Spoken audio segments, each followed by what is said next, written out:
നമസ്കാരം. എല്ലാ NTV പ്രേക്ഷകർക്കും നിങ്ങളുടെ ഇന്ന് എന്ന പ്രോഗ്രാമിലേക്ക് സുസ്വാഗതം.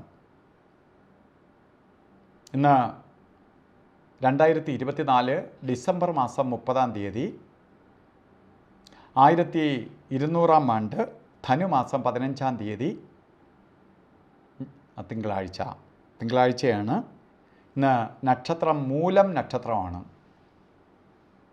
മൂലനക്ഷത്രം എന്ന് പറയുമ്പോൾ നക്ഷത്രങ്ങളുടെ മൂടാണ് മൂലം.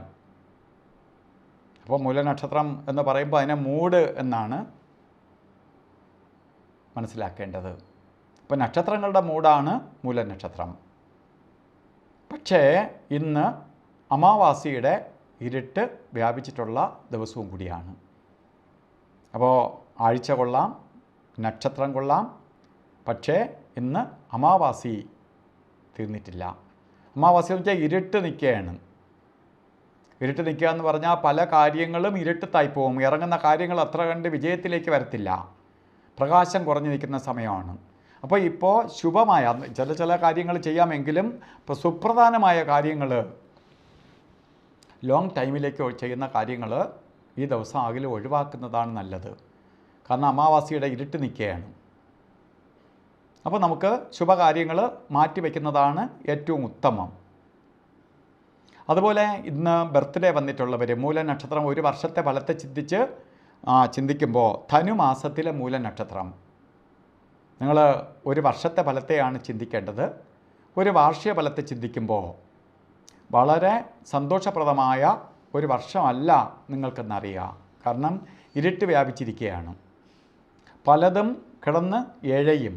ഒരു കാര്യങ്ങളും അത്ര കണ്ട് ഭംഗിയാകത്തില്ല. സാമ്പത്തിക പുരോഗതിയെ കുറയ്ക്കും. വാഹനം ഓട്ടിക്കുന്നിടത്ത് സൂക്ഷിക്കണം. അതുപോലെ ഗ്രഹനിർമ്മാണമോ അതുപോലെയൊക്കെ ചെയ്തുകൊണ്ടിരിക്കുന്നവർ കാര്യങ്ങളെല്ലാം കിടന്ന് എഴയും. അതുപോലെ വിദേശത്ത് ജോലിക്ക് പോകാൻ ആഗ്രഹിക്കുന്നവർ ഒക്കെ വളരെ ശ്രദ്ധിച്ച് വേണം കാര്യങ്ങൾ കൈകാര്യം ചെയ്യാൻ. മൈഗ്രേറ്റ് ചെയ്തൊക്കെ പോകാൻ പോണവർ പൈസയൊക്കെ കൊണ്ട് എന്തെങ്കിലും കാര്യത്തിന് ഇൻവെസ്റ്റ് ചെയ്യുകയാണെങ്കിൽ അത് വളരെ സൂക്ഷിക്കണം. അല്ലെങ്കിൽ സമ്പത്തൊക്കെ ബ്ലോക്കാകാനിട വരുന്ന അവസ്ഥാവിശേഷം ഉണ്ടാവും.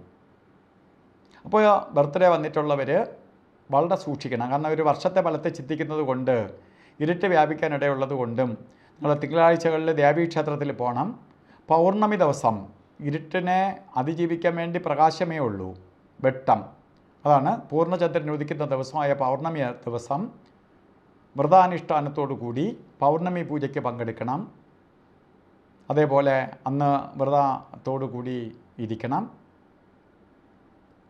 അതിനൊപ്പം തന്നെ ദേവിയെ എത്രത്തോളം ഭജിക്കാമോ ദേവീ രൂപത്തിലുള്ള ദേവതയെ ഭജിക്കുക. ഇതൊക്കെ നിങ്ങൾക്ക് ദോഷങ്ങൾ കുറയ്ക്കാനും ഐശ്വര്യപ്രദമായ അവസ്ഥ ഉണ്ടാക്കി തരാനും സഹായിക്കും. ഒരു വർഷത്തെ ഫലത്തെ ഈ മാസത്തിൽ ജനിച്ച ധനുമാസത്തിൽ ജനിച്ച മൂലനക്ഷത്രക്കാരുടെ ഫലമാണ് ഞാനീ പറഞ്ഞത്. അല്ലാതെ മൂലനക്ഷത്രക്കാർ അങ്ങനെ ഭയക്കേണ്ടതില്ല. മാസത്തിൽ ജനിച്ചവരുടെ ഫലമാണ് പറഞ്ഞത്, ശ്രദ്ധിക്കണം. ഇന്ന് ഓരോ കാര്യത്തിനിറങ്ങുമ്പോൾ പൊതുവേ നല്ല ദിവസമല്ല, ഇരുട്ട് വ്യാപിച്ചിരിക്കുന്ന ദിവസമാണ്. ഓരോ കാര്യത്തിന് ഇറങ്ങുമ്പോൾ രാവുകാലത്തിന് പ്രാധാന്യം കൊടുത്തുകൊണ്ട് പോകണം. രാവുകാല സമയം എന്ന് വരുന്നത് 8:10 തൊട്ടാണ് രാവുകാലം ആരംഭിക്കുന്നത്. 7 തൊട്ട് 9 മണി വരെ എന്ന് കലണ്ടറിൽ ഇട്ടിട്ടുണ്ട്. 8:10. വീണ്ടും 40 മിനിറ്റ് കഴിഞ്ഞിട്ടേ രാവുകാലം തുടങ്ങുകയുള്ളൂ. 9:36 വരെ രാവുകാല സമയമുണ്ട്. അതുപോലെ ഗുളികകാല സമയവും 1:53 തൊട്ട് 3:19 വരെയും. യമകണ്ഠ കാല സമയം വരുന്നത് 11:01 തൊട്ട് 12:27 വരെയും. ഈ സമയങ്ങളും ഓരോ കാര്യങ്ങളിൽ സൂക്ഷിക്കണം. ഇന്നും അഭിജിത്ത് മുഹൂർത്തം വരുന്നത് 12:03 തൊട്ട് 12:51 വരെയാണ്. ഇതിൻ്റെയൊരു പ്രത്യേകത വരുന്നത് 12:27 വരെ ശരിക്ക് യമകണ്ഠ കാല സമയം ഉള്ളത് കൊണ്ട് അഭിജിത്ത് മുഹൂർത്തത്തിനെയും വളരെ സൂക്ഷിച്ച് തന്നെ കൈകാര്യം ചെയ്യണം. വളരെ ശ്രദ്ധിച്ച് തന്നെ എടുക്കണം. 12:27-നും 51-നും അകത്ത് എടുക്കുന്ന സമയം കിട്ടിയാലേ ഏറ്റവും ഉത്തമമായി എടുക്കാവൂ. അതേപോലെ തന്നെ ഇന്ന് ഓരോ കാര്യത്തിന് ഇറങ്ങുമ്പോഴും വസ്ത്രധാരണത്തിന് പ്രാധാന്യം കൊടുക്കണം. ശുഭ്രവസ്ത്രം ധരിച്ചുകൊണ്ട് ഇറങ്ങുന്നത് ഉത്തമമായിരിക്കും. ശുഭ്രവസ്ത്രം എന്ന് പറയുമ്പോൾ വെളുത്ത കളറിലുള്ള വസ്ത്രം അല്ലെങ്കിൽ തൂവെള്ള വസ്ത്രം ധരിക്കുന്നത് വല്ല ഭാഗ്യദായകമായിരിക്കും. അല്ലെങ്കിൽ ഒരു കർച്ചീപ്പെങ്കിലും കയ്യിൽ കരുതുക, നമുക്ക് പോസിറ്റീവ് എനർജി തരാൻ വേണ്ടി.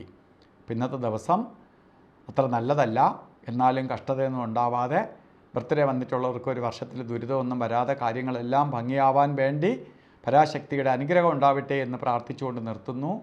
നന്ദി, നമസ്കാരം.